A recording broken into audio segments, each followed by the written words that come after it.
As we get closer and closer to the year 9 anniversary, it's time for me to finally address the biggest introduction that the game has ever seen. And while Five Nights at Freddy's means very little to me personally, it would be a complete lie to pretend the game doesn't mean a lot to a lot of people. This is a franchise that defined an entire genre of video games known as mascot horror. So pretending that just because it doesn't mean a lot to me, that it isn't a massive license is incredibly unfair. To be honest, my Five Nights knowledge comes from the 2023 movie and about 45 minutes of the Fake Banette's FNAF lore video while I was making lasagna. So basically, I'm a baby deer waddling into the deep woods in terms of this franchise. If I make some mistake with the lore, please be kind to me. That isn't the point of the video. I'm more focused on the Dead by Daylight side of things. Luckily though, if you're new to Dead by Daylight like I am Five Nights at Freddy's, I was able to find this VHS buried in my garage. I'm now going to play it for you, so sit back, relax, and enjoy.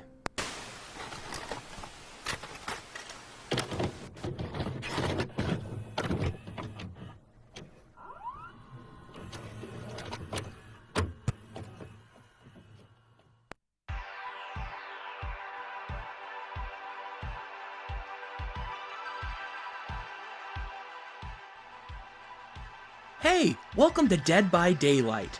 My name is Kassir, and I'll be your trainer. Your job is The Killer. Real creative title, I know. Your goal is to hook and sacrifice survivors to the almighty spider in the sky.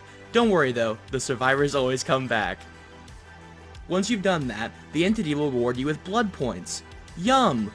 Here in Dead by Daylight, we work with some of the most high-intensity killers in all of human history. Stay away from this guy. But hey, don't you worry at all. I'm sure that you'll fit right in. So what are you waiting for? Go get him, champ!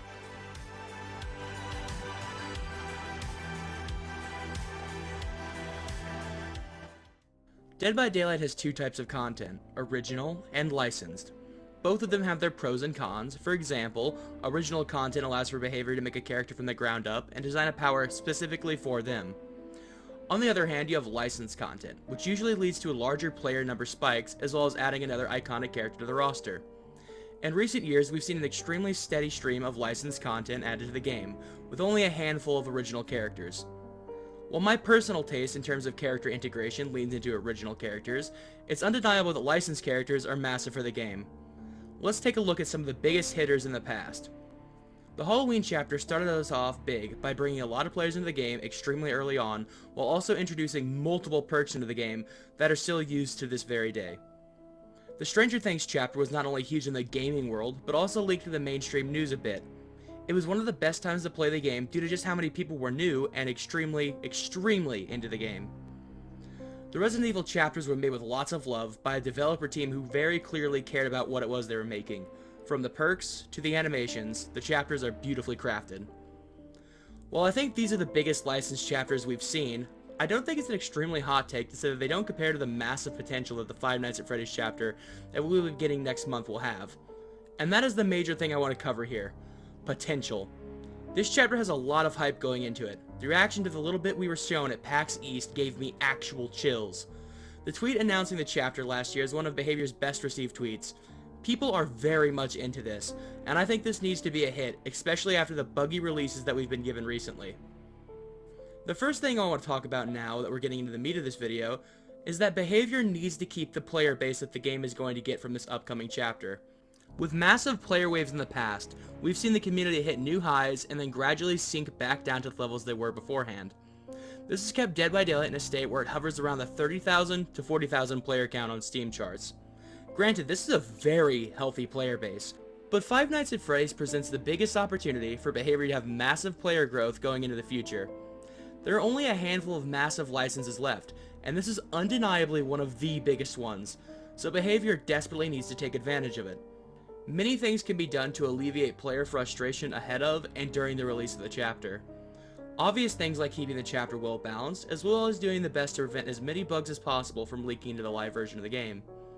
The chapter ideally will be jam-packed with many Easter eggs based on the franchise as a whole. While most of the references will fly right over my head, they'll be picked up on by the people who are massive fans of the series.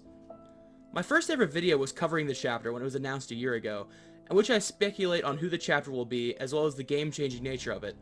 Also, hey, 2024 Kassir, can we huddle up really fast? Hey, listen, I get you're trying, but can you please turn your mic down some? Thank you. The main thing I want to talk about is the upcoming public test build that will be playable starting this coming Tuesday.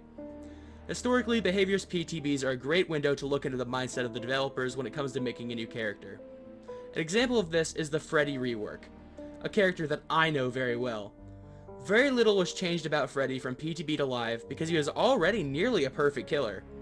All that was changed is that the new Dream Snare was nerfed slightly and the new fake palettes were buffed slightly. Changing a character very little from the PTB is a good sign that the design was already very solid in concept and didn't need much tweaking in order to make it nearly perfect. An example of the opposite is the recent attempts to change the Xenomorph, where the vast majority of the changes proposed were completely dropped due to the community's reaction to the changes. Behavior adapted and put through changes that accomplished the original goal of making the character more reactable, while also managing to make the killer better for the people who already played him. If you want a killer who is majorly changed from PTB, you can go all the way back to the 3rd year anniversary, where Ghostface received major buffs from the public test build to make him a playable killer. Seriously, if you've never seen PTB Ghostface, you need to go back and take a look at it. For the purposes of this video though, Ghostface can be broken out of Night Shroud immediately, and his stock decayed, meaning the number one playstyle for the killer, 99ing someone from across the map, and then approaching was just not a plausible strategy on his PTB. Most importantly, Behavior made all these tweaks before the killer made it to the live servers, and they are extremely well received, which has helped with the general community appreciation of the killers I've mentioned. Hitting the balance point of fun to play against and fun to play as is extremely important. I almost wish we got this PTB earlier so we had more time to give Behavior some feedback on the killer, with more time until the patch goes live. I want to talk more directly about the inclusion of the animatronic himself, Springtrap. First things first, that Matthew Lillard skin will be bought on day 1, and at that point, I will not be taking it off for months. The Five Nights at Freddy's movie didn't really do anything special for me, but I can always appreciate Shaggy being added to my game. I mean, who doesn't love Dennis Rafkin from the hit horror movie 13 Ghosts? Oh, and also Ghostface, I guess. As long as the survivors aren't able to hit him with a phone, we'll be fine.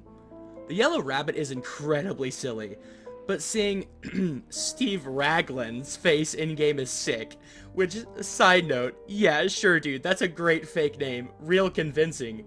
Steve's original outfit from the game will be his default, and from the bits and pieces we've seen of it, he looks fantastic. Which is not a real big surprise to me. Behavior's visual design is always second to none. My personal hope for the chapter is that we'll see Behavior focus on adding more fun things instead of the usual attempts at making every killer as strong as possible. I'm a firm believer that even weak killers can be played consistently in public matches and do extremely well, if the player is good enough. I'm not suggesting Springtrap should be balanced around the D tier, but I would like to see him end up somewhere in the higher end of the B tier, or even the middle of the B tier, instead of the tippity top of A tier like it seems most killers are designed around these days. As long as the character is fun, he will be considered a success. In terms of perks, funnily enough, I feel the complete opposite. I would like to see something new and strong for Killer to replace the tired, stale, Pain Resonance meta that has been dominating the game essentially since it was released in 2021. This would either require a new strong killer perk that doesn't work with Pain Resonance, similar to the time when Hex Rune was the meta, which locked Pop Goes the Weasel out of the meta, or a new strong killer perk paired with a serious nerf to Pain Resonance to shift up the meta. The killer and survivor metas are both extremely stale, but personally, I feel like the killer meta can use a shake-up more than survivors, especially since survivors just received a new very strong perk in Duty of Care, and a buff to the already very strong Babysitter. While I think Dead by Daylight would benefit from another 6.1.0 style update, it's clear that Behavior is not comfortable making so many changes at once, which I understand. But the meta has become so stale and boring that, in my opinion, it's branched off into various issues within the game. The stale meta leans into the Go Next epidemic that got so bad that Behavior is now making changes to the base game to address it. Slugging became so entrenched in the meta that it's now being addressed as well. Survivor anti-tunnel has become so strong that it's a pretty decent idea to just bring 4 anti-tunnel perks to make yourself completely invincible for an entire minute plus, after being unhooked. This is a topic for another time, but generally speaking, for the Five Nights at Freddy's chapter, I'm hoping to see the meta on both sides addressed a bit. But if I can only choose one, the killer meta. I do think that both sides need a complete overhaul to the strongest tools they can bring. In the future, I could talk about this in a more fleshed out video. Now that I'm past that tangent, back to the topic at hand. I would like to see the killer introduce something to shake up the meta, as well as a new Hex perk that actually does something. Our last hex introduced with the Tokyo Ghoul patch did next to nothing when it comes to adding new elements to matches. Nothing But Misery is a painfully weak effect for a perk that requires a lot of build-up for the majority of the killers of the game. The last time we got a hex that was worth anything is the Castlevania chapter with Wretched Fate, which, while it's a good perk, still isn't seeing mass usage. This could be down to hex perks being generally not in the best spot in the meta. Not because of the perk's strength, but due to totems just being generally RNG based due to the spawns. Your Hex Ruin can be lost in 15 seconds or 15 minutes, depending on where it spawns. And while the effect of Ruin is very good, it's not really enough inherent value to dedicate an entire perk slot to it if broken early on. Originally, I had the idea of adding a new strong generator defense totem, but I think trap totems are some of the most fun perks in the game. Not only that, but they are also extremely underrepresented as well.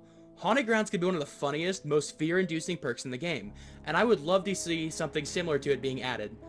I'm not really creative enough to think of an idea that would either be useless or incredibly overpowered, but if you have any ideas for trap totems, please let me know.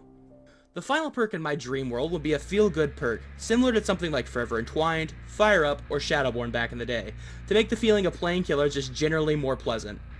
Perks like these are relatively weak, but always find small parts of the community who really appreciate it.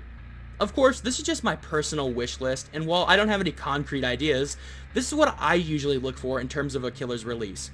One perk that is strong, one perk that has an interesting idea, and one that is just fun to use. This is what I think should be the general philosophy of perk design going forward, but who knows if that is something behavior has planned or not. I now want to do something that everyone else did months ago, and speculate on what I think the power could be. A lot of people think this will have some sort of camera element to it, because, you know, Five Nights at Freddy's, but personally, I think the surveillance playstyle has already been done really well with the inclusion of the Singularity. If you're interested in his history, I made a video on Hux a few months back that you can check out. The link is in the description. With the very limited information we've been told, it absolutely seems like he's going to have some sort of stealth with a jump scare mechanic. Judging by the voice lines we've heard, I want to focus on this one from Matthew Lillard. In this voice line, he says, "Ollie, Ollie, oxen free." I'll go ahead and play that now for you. Ollie, Ollie, oxen free. Ollie, Ollie, oxen free. This is often used in a hide-and-seek game to say that the hiding period is over, and you can now move around. Now, I'm almost certainly reading into this too much, but it could lend into a period of time where survivors need to hide or risk being given some debuff.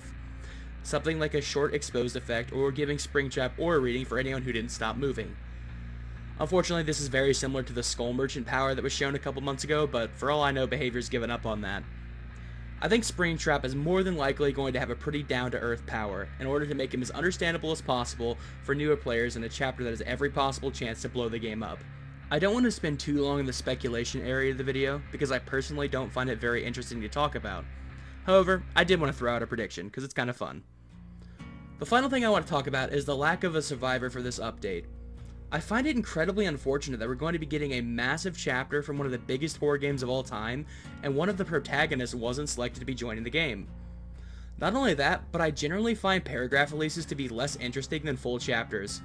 I'm absolutely not the first person to talk about this, but it is becoming more and more difficult to find matches as a killer due to the long wait times. This is almost certainly going to damage the quality of the release and following anniversary event for a lot of people, and unfortunately me included. I know a lot of people can't relate to this, but as a streamer, the longer wait times make it much more difficult to keep your chat entertained, and I do hope in the future we can get some new Survivor content for people to play at the same time of release as a killer.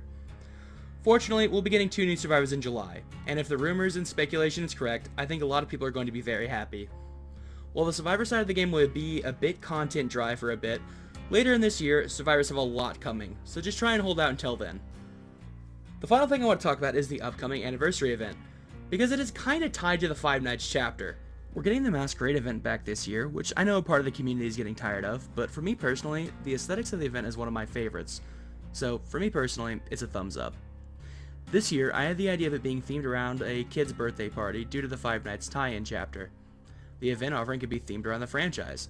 However, Behavior has never done this in the past, so the likelihood of it happening isn't very likely. In terms of gameplay, I think last year's anniversary was incredibly fun. The rotating set of cards and introduction of Trix as an overarching narrator of the match were some wonderful additions. I do wonder if we'll get some variant of 2v8 for the anniversary, or maybe a cycling set of modifiers to play with the return of Lights Out, Chaos Shuffle, and 2v8. I would personally cycle them every day in order to let players play them all multiple times. However, this is just me theory crafting what I'd like to see for the anniversary. While Five Nights at Freddy's will almost certainly change Dead by Daylight forever, I think it's important to remember that with all the new players coming into the game, it's best for the community to come together instead of splitting off into our usual camps. There are going to be so many new players, at least in theory. So now I think is the time to begin teaching people so they know how the game even works. Dead by Daylight has so much new stuff that is undeniably overwhelming to new players, to the point where they may just want to drop the game and go back to Overwatch. I hope to see in the coming months less emphasis on survivor versus killer, and more emphasis on helping new players. This is the energy I try and have, and I want people who watch my videos to share that mindset too. While it's not your job to teach people how to play the game, theoretically Dead by Daylight would have a tutorial that does a good enough job to make the game understandable. The unfortunate truth is that it falls onto the community to teach people, and that is something I think we should all do our best to do. Whether you're just teaching a friend who's new, or you make videos for potentially hundreds of thousands of people to see. If you enjoyed this video and want to see more, please do consider subscribing. I make discussion videos like this weekly, and also stream Thursday through Sunday over on Twitch, unless something unfortunately comes up and prevents that from happening. You can also join the Discord server linked in the description if you want to hang out with my community. There are tons of players in there who can help you learn, or if you just want people to play with, that's where you can go. But as for today, my name is Kasir, and I hope I'll see you guys next time. Please, have a wonderful night. Bye-bye.